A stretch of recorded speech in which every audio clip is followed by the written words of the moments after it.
Next, I'd like to invite up Dr. Krishna Maram. He is our guest of honor for today. Dr. Krishna Maram is the founder, chairman of the Global Economic Forum, digital brand ambassador, and chairman of Vision Digital India. He is also the founder chairman of Imperial College and vice chancellor of Global Digital University USA. With over 28 years in management education, he has worked with Novartis Global Pharma and served in various prestigious roles, including governing council member at AIMA and vice president of AIMS. Dr. Maram has been recognized by the Government of India for his contributions to management education and serves on the UGC committee. He will share his insights on women entrepreneurship for the development of global community. Please join me in welcoming Dr. Maram to the stage. So, good morning. So, after wonderful, commercial talk of Pareen, so we will go to little academics now. We are here in a wonderful university called Cambridge, which got a history, which got its own ranking, it's got its own quality. Today, I think, as per the QS ranking, they are number 2 in the world. So it is a fortunate that we are here.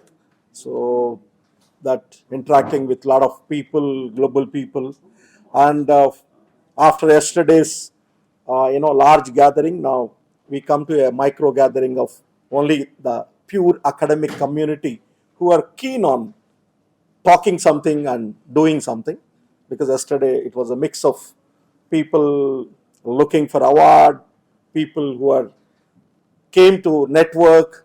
So today I think a day to discuss and to bring new ideas, to share the new ideas, to talk on what we can do together. So my topic actually, what I told is on the economy, more of economy, and specific to the woman entrepreneurship. So today when we talk about the global economy, we are a 105 trillion economy total altogether. When we put all together, the global economy is a $105 trillion. That is the size of our world economy. And when you look minutely of the number 1, number 2, number 3, number 4, number 5 largest economies in this world, yes, the United States of America is the number 1 economy with a $23 trillion. Then it comes to the next China. Then it comes to the next Germany, Japan, India. So we are happy that India also part of the top 5 economies of this world. So when we look at what exactly happening in the globe towards the economy, today when we talk, before just coming to the Cambridge, just 4 days back, the entire stock market was up and downs. So India, we had a fall of almost 8% of stock market one day, 2,500 crash of NSE and BSE, all these things. So why all these things are happening? Because the business is related to the situation of the world. So today when we just entered this country, UK, then a lot of people, when I am interacting with a lot of people and calling and telling them I am in UK, so they were telling you are in wrong time, because there are a lot of uncertainty outside, there are some riots are happening, but I told them no, nothing, we are safe, we are moving around, whatever the objective of coming to this conference, we are able to achieve that. So I clearly told them. So, but they told, okay, be cautious and all they're telling. So the same way, the entire world economy also moving there. Today, we are scared of what is happening in Ukraine, Russia. Because of that war, the markets are crashing, the business is not happening. And again, the largest economy, that is United States of America, they have issues related to unemployment. So this is how the world, the market, the business behaves. So whatever country it is, whatever situation it is, so the market is interlinked with the situations. So now, since we are all from academic community, So what exactly academic community role in managing economy or in contributing to the economy or building the strong economy in the institutions and universities. Today when we talk about, yes, we are going to Harvard, in November and or December. So we would like to share the experiences how these universities are contributing to the global economy. For example, I would like to share how Oxford contributed during the COVID. So a company called AstraZeneca, I think before COVID, I think not many people are familiar with this AstraZeneca company. Only few people might have known. But today entire world knows AstraZeneca because half of the population of this world, out of 7.9 or 8 billion people, half of the people got vaccine which is manufactured from AstraZeneca, and the research is done at Oxford University. So that is how the universities and institutions are contributing to building the economy globally. So when it comes to the Indian story, we are not up to that mark. We are just moving towards that, how we can able to contribute to the industry, how we can bring industry academia together, where Dr. Nagendra was telling. So I work on industry and academia integration. So that is how we have to move, and these conferences definitely will help to build that. Because yesterday when we had the program series of program, we had a full of hall of people. I don't know how many people are able to network and collect some cards, are able to do something. I don't know, but it is how that is how we meet the people, and a lot of people repeatedly tell network is net worth. So that really whether we are as an academician we are using that network for a net worth is the biggest question mark, because I don't see many our community they go beyond that and use that.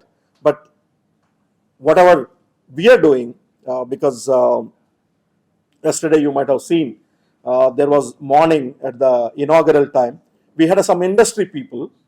They are one of the biggest manufacturers in Europe, and their company size, I know because I work with them very closely with their family. He's worth of 2.8 billion. The person who came morning, you can just browse his name and his company name, you will get the picture. I need not to tell. So that is what in front of us, the opportunity is there, and sometimes we cannot. And I am meeting that person only third time. I am meeting this person third time, and every time when I come here, I go to his factory, I take some delegation, and we are working on some projects. Whatever imports of that company products, we are doing from India. I don't manufacture anything, but what I am doing is I am just connecting some manufacturers, some suppliers who can able to supply a quality product to his company, and a lot of people get benefit out of that. And yesterday when I spoke, he told he needed some people, the students, for a recruitment in his company. He said, I want to recruit at least 45-50 people for this year. Can you get this kind of qualified people in food technology, in digital? So these all opportunities are in front of us. So when we really utilize these opportunities, I think we can create much wealth to the universities. So when I was talking and referring about Harvard and all, these universities actually built on alumnus. It is not because they're beautiful campus. It is not because of they have a wonderful, great professors.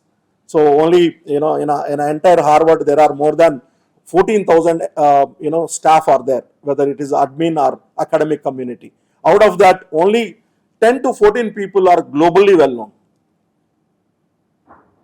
Not all the 10,000 people. So same with any university. Same with any university. Same with any academic institutions. Only few people get more popular. So these universities, when I am talking, I think some of my Indian friends, just few days back, one of the alumnus of IIT, he donated 240 crore for his institution. And today when you search about Harvard, or you search about Cambridge, you get a one small, Wikipedia page. In that, when you open, you see what is the kind of net worth they have in the campus. So in Cambridge, they are almost $200 billion surplus they have. Like they have a fixed deposits, they have funds, they have a donations, they have a corpus. So like that. So there are so many universities like this. They can run for the next 100 years. They can run for the next 100 years with the surplus, with the corpus, what they have. Whether in India we have that kind of universities, because we don't focus on that. We don't focus on these things. But internationally, these all top universities, that's how the ranking happens, the QS ranking, all these things. So again, coming, how economy is driving in the next 10 years. I'm not going beyond that. So the next 10 years is going to be a great, kind of a things which are going to happen. And these next 10 years is more focused on the technology side. So the more money will come towards the technology, because today when we talk about technology in every conference, when we use the technology every time, but still in the world, only 25% of the people, they use the technology really. And only 8% of the people who contribute or buy the products, whether it is a software, whether it is a hardware, whether it is a laptop or what. I'm not talking about a mobile where 92% of the population connects with a mobile. So that's how the next 10 years is going to be more technologically driven economy in the world. Whether it is a jobs, whether it is a products, whether it is a services, all these things are related towards technology. Because just 10 years back, that is today we are in 2024, in 2014, when you look at the Fortune 500 companies of this world, out of these Fortune 500 companies, you hardly see in the top 10 companies, 3 or 4 technology companies. One is a Microsoft, second is a Apple, third is a Google. Today, when you look at the 2024, the Fortune 500 ranking, out of 500, 350 companies are technology companies. So that's how the world is changed. Earlier it was a composition of fast-moving consumer goods, cosmetics, pharmaceutical products, media, textiles. These were the part of the Fortune 500 companies. Today, technology is driving towards the economy. So, as an institution, we should focus more on technology, invest on technology, then you get 100% the result as early as possible than anything today. Because when we are talking about digital universities, when we are talking about the online education, the numbers are huge. So when a traditional university like a Cambridge or like Oxford or Harvard, they have a legacy of hundreds years of history. But when Parin was telling here, Udemy, Upgrade, Coursera, today the Coursera company, which is not even 15-year-old company, which runs in a small 10,000 square feet office from US, they have 4.5 million students enrolled in a year. Today there is no university in this world got that many students. Why? Because they're technology-driven company. They can reach anywhere in this world. They can offer any courses which are in demand, and they can connect with anyone in this world. That's how this Coursera is able to do that, and their profit is so high, and they can able to expand their business. All these things happens. So my concluding remarks is, if we want to be ahead of the future, if we want to, be a market leader, the only weapon is technology. If we can able to use technology in a proper way and adopt the technology in university or college, I think we will become a leader, and definitely we will be in the top maybe 200 or 300 universities of this world. And thank you very much, Pareen, for providing this wonderful opportunity for the entire team. Thank you. Thank you very much, Dr. Maram. That was very enlightening. I'm so glad to hear, of your future visions.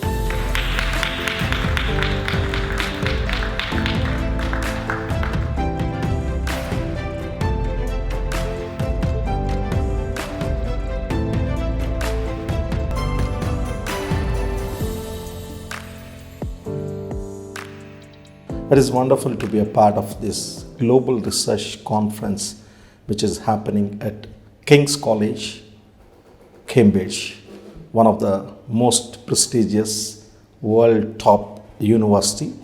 We are happy to be part of that and invite all the delegates from across the world to be part of this 2 days academic, 1 day networking event, which consists of all 3 days, which also include some industry visits, sightseeing, all other activities. And we are extremely happy to meet people from different countries, understand culture, understand multiple ways to connect with these people. So definitely this conference is going to be a great kind of networking event and learning event for all of us. Thank you.